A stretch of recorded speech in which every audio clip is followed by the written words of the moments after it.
Homeward Bound Daily Devotional by Ellen G. White. The Line in the Sand, June 28th.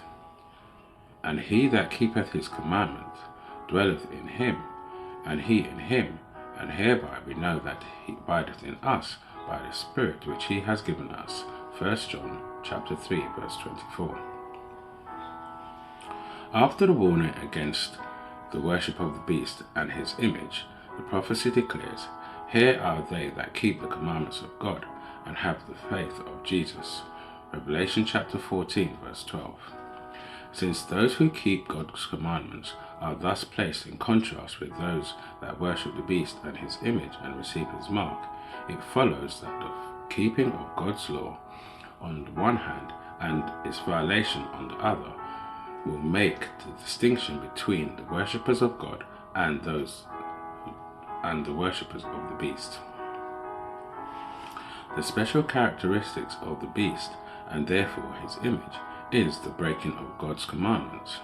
Says Daniel of the little horn, the papacy. He shall think to change times and laws. Daniel chapter 7, verse 25. And Paul styled the same power the man of sin, who was to exalt himself above God. One prophecy is a complement of the other, and only by changing God's law could the papacy exalt itself above God. Whoever should understandingly keep the law as thus changed would be giving supreme honor to that power by which the change was made. Such an act of obedience to papal law would be a mark of allegiance to the Pope in place of God. The papacy has attempted to change the laws of God. The second commandment forbidding image worship has been dropped from the law, and the fourth commandment has been so changed as to authorize the observance of the first instead of the seventh day as a Sabbath. But papists urge as a reason for omitting the second commandment that it is unnecessary being included in the first, and that they are giving the law exactly as God designed it to be understood. This cannot be the change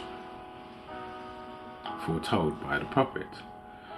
An intentional, deliberate change is presented.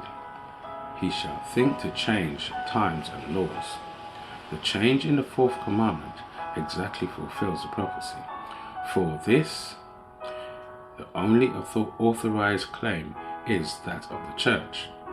Here, the papal power openly sets itself above God, while the worshippers of God will be especially distinguished by their regard for the fourth commandment, since this is the sign of his creative power and a witness to his claims upon man's reverence and homage. The worshippers of the beast will be distinguished by their efforts to tear down the Creator's memorial, to exalt the institution of Rome.